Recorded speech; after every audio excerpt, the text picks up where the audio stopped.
My name is Ibrahim Traoré, and what I'm about to share with you is not just a story, it's a turning point. One private conversation completely changed Russia's entire approach in Africa, and today I'm going to reveal it. 3 weeks ago, at exactly 3:17 a.m. West African time, my secure satellite phone rang. The screen showed just one word, Kremlin.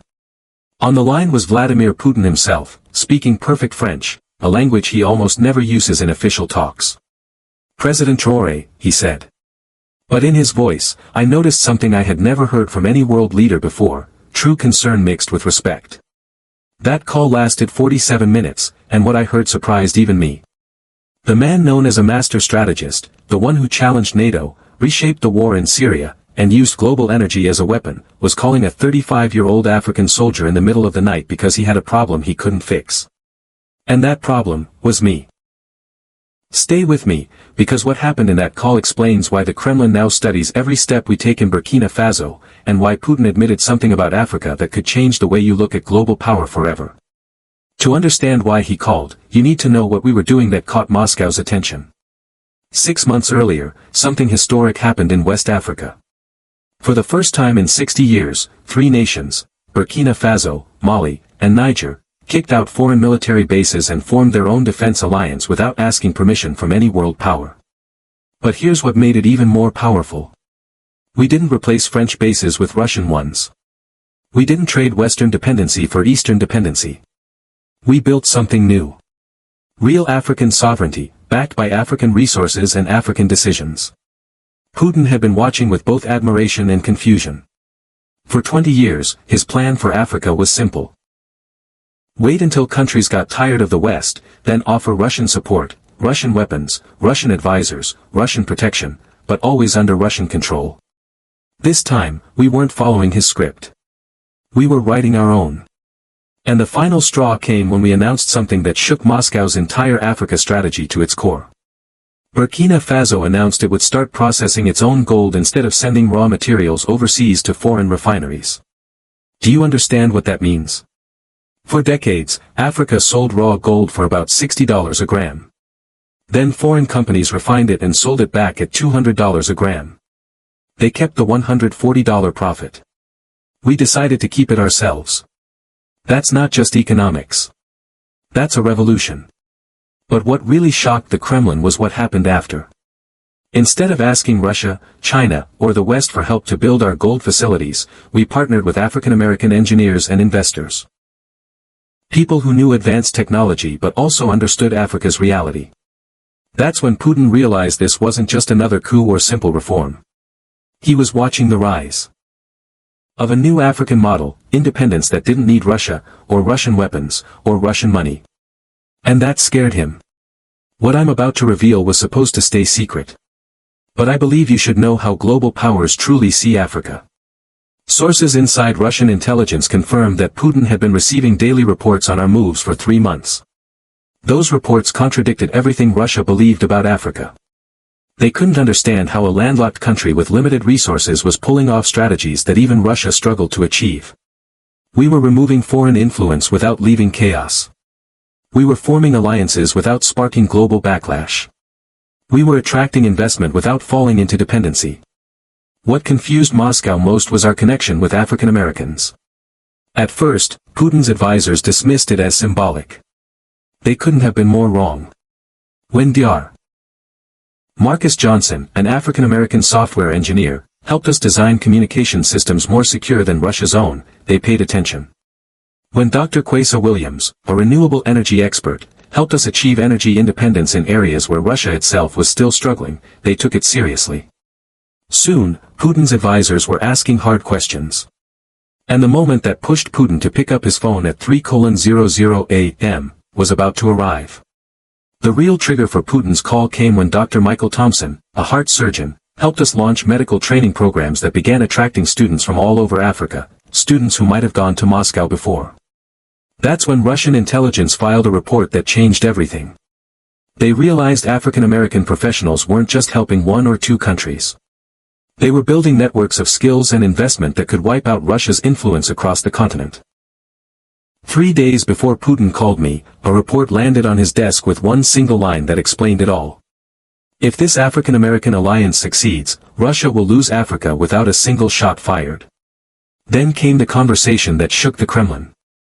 I can't give you the actual recording, it's still classified, but I can tell you what happened, word for word, because I'll never forget it. Putin began with what he thought was a strong opening. President Traoré, I've been following your impressive progress with great interest. Russia has long experience in dealing with Western interference and building real sovereignty. Perhaps we should discuss how our expertise could speed up your success. I could hear the expectation in his voice. It was the same deal he had offered other African leaders before, Russian support in exchange for Russian influence, protection from the West in exchange for loyalty to Moscow. But my reply wasn't what he expected. Mr. Putin, I said, with respect. Russia has been in Africa for 20 years, and you're still competing with France and America. We've been truly independent for just 18 months, and we're already achieving results your experts said were impossible. Maybe the real question is what Russia can learn from Africa.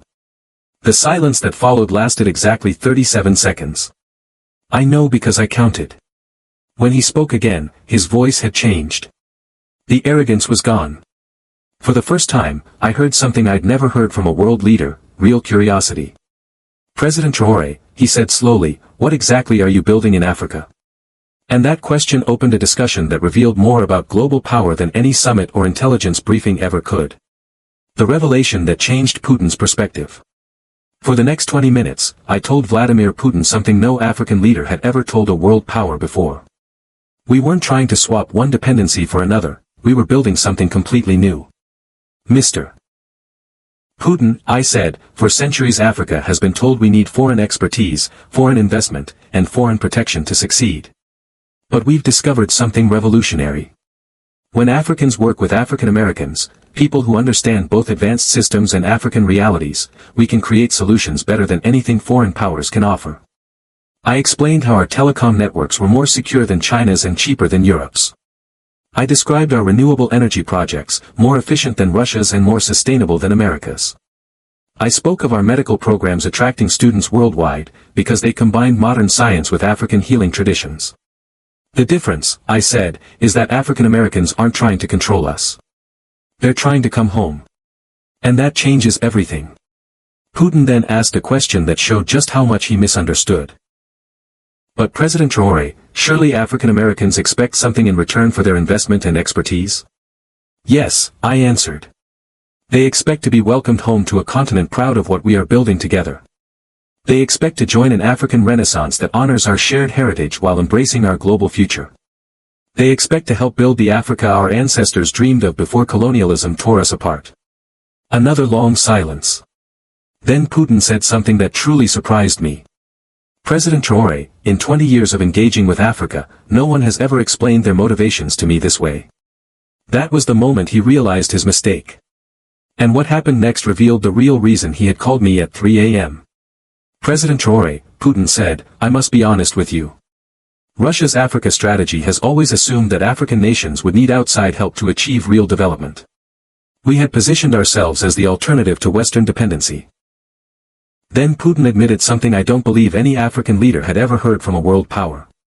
What you're describing suggests Africa doesn't need to depend on anyone, if Africans work together effectively. That changes the entire balance of global power. For the first time in our call, I heard vulnerability in his voice. This was the man who rebuilt Russia after the Soviet collapse, who challenged American dominance on multiple continents. Yet here he was, struggling with a scenario he had never truly imagined. What if Africa didn't need Russia at all? Mr. Putin, I said, Russia has spent decades positioning itself as the counterweight to Western power. But what if the true counterweight to all outside influence is African unity itself? What if the solution isn't better foreign partners, but stronger homegrown capabilities? I could almost hear him working through the consequences. If Africa achieved real independence with help from the African diaspora, it wouldn't just weaken Russia's influence. It would prove that other regions could do the same. It would show that genuine cooperation built on shared heritage and identity is more powerful than alliances based only on interest. That realization led to the most shocking moment of the entire call. 25 minutes in, Putin asked me a question that revealed more about global power than any summit or strategy paper ever could. President Traoré, I must ask directly, this model you're building with African Americans, can it be copied in other parts of the world? I immediately understood what he meant. He was asking whether other scattered peoples could reconnect across borders and create cultural and economic power strong enough to sideline the influence of traditional empires. Mr. Putin, I replied, we are proving that family ties are stronger than strategy. We're showing that heritage builds deeper partnerships than interests. We're demonstrating that when people work together because they belong together, they create systems no outside power can control or replicate. Putin's next response revealed just how deeply concerned he really was. President Traoré, what you're describing isn't just African development, Putin said. It's a direct challenge to the way global power has been structured for centuries. Then he admitted something that still gives me chills. Russia rebuilt itself by proving Western dominance wasn't permanent. But you're showing that outside dominance of any kind may not be needed at all. That is more revolutionary than anything Russia has achieved. The moment that changed everything. The most important point in our call came when Putin asked a question that proved he finally understood what was at stake. President Traoré, what would it take for Russia to be a real partner in what you're building, rather than just another power trying to shape your direction? That question showed me he had grasped the truth. We weren't anti-Russian, or anti-anyone. We were pro-African, in a way that made external control unnecessary, instead of simply replacing one master with another. Mr. Putin, I said, a genuine partnership means Africa will always act in Africa's own interest. Even when that doesn't line up with Russia's. It means supporting our progress even when that progress reduces our need for Russian help. It means celebrating African unity, even if that unity makes Russian influence less important. The silence that followed wasn't like before. This time it wasn't Putin strategizing. It was Putin struggling to process a completely new reality. When he spoke again, his tone was different, softer, almost humbled. President Traoré, I've built my entire career on understanding power and strategy. But what you're describing works on principles completely foreign to traditional geopolitics. Exactly, I replied. That's why it works. The conversation that shook the Kremlin. In the final 15 minutes, we discussed something I believe terrifies every traditional power center, the idea that their influence may not be needed at all for stability and prosperity. Putin pressed me to explain how we were securing our nations without foreign military bases, how we were attracting investment without surrendering control, and how we were building alliances without provoking global backlash. As I answered each of his questions, I could hear it sinking in. Everything Russia had believed about Africa was wrong. We weren't naturally dependent on foreign experts. We weren't incapable of running sophisticated governments. We weren't doomed to be manipulated by outsiders. We had been weakened by centuries of interference. But when that interference was removed and replaced with true partnership, we showed we could achieve things that impressed even the most experienced strategists. President Traoré, Putin said near the end of our call, I've spent decades studying how to project power and influence across continents. Yet you've achieved more in 18 months than Russia has achieved in 20 years of engagement in Africa. Then came the question that revealed why he had really called. What are you going to do next? The future that terrifies world powers. My answer to Putin's final question is what I believe truly shook the Kremlin. Mr. Putin, we're going to prove that scattered people can reunite. That real cooperation is stronger than strategic competition. That when families work together across oceans and centuries, they create possibilities no external power can block or copy. I told him about our plan to expand the African American Alliance to 30 African countries within 2 years. I described a vision of African universities that would attract talent from around the world, not just because of advanced innovation, but because they combined it with authentic cultural identity. I explained our goal of building African companies that would compete globally, not by imitating foreign models, but by creating African solutions to global problems. But most importantly, I said, we will show the world that black excellence is not a rare exception, it is the foundation for entire civilizations. Even when that doesn't line up with Russia's. It means supporting our progress even when that progress reduces our need for Russian help. It means celebrating African unity, even if that unity makes Russian influence less important. The silence that followed wasn't like before. This time it wasn't Putin strategizing. It was Putin struggling to process a completely new reality. When he spoke again, his tone was different, softer, almost humbled. President Traoré, I've built my entire career on understanding power and strategy. But what you're describing works on principles completely foreign to traditional geopolitics. Exactly, I replied. That's why it works. The conversation that shook the Kremlin. In the final 15 minutes, we discussed something I believe terrifies every traditional power center, the idea that their influence may not be needed at all for stability and prosperity. Putin pressed me to explain how we were securing our nations without foreign military bases, how we were attracting investment without surrendering control, and how we were building alliances without provoking global backlash. As I answered each of his questions, I could hear it sinking in. Everything Russia had believed about Africa was wrong. We weren't naturally dependent on foreign experts. We weren't incapable of running sophisticated governments. We weren't doomed to be manipulated by outsiders. We had been weakened by centuries of interference. But when that interference was removed and replaced with true partnership, we showed we could achieve things that impressed even the most experienced strategists. President Traoré, Putin said near the end of our call, I've spent decades studying how to project power and influence across continents. Yet you've achieved more in 18 months than Russia has achieved in 20 years of engagement in Africa. Then came the question that revealed why he had really called. What are you going to do next? The future that terrifies world powers. My answer to Putin's final question is what I believe truly shook the Kremlin. Mr. Putin, we're going to prove that scattered people can reunite. That real cooperation is stronger than strategic competition. That when families work together across oceans and centuries, they create possibilities no external power can block or copy. I told him about our plan to expand the African American Alliance to 30 African countries within 2 years. I described a vision of African universities that would attract talent from around the world, not just because of advanced innovation, but because they combined it with authentic cultural identity. I explained our goal of building African companies that would compete globally, not by imitating foreign models, but by creating African solutions to global problems. But most importantly, I said, we will show the world that black excellence is not a rare exception, it is the foundation for entire civilizations.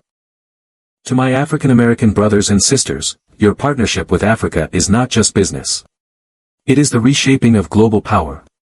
Your expertise, your investment, your decision to see Africa as home is producing results that impress even the world's master strategists.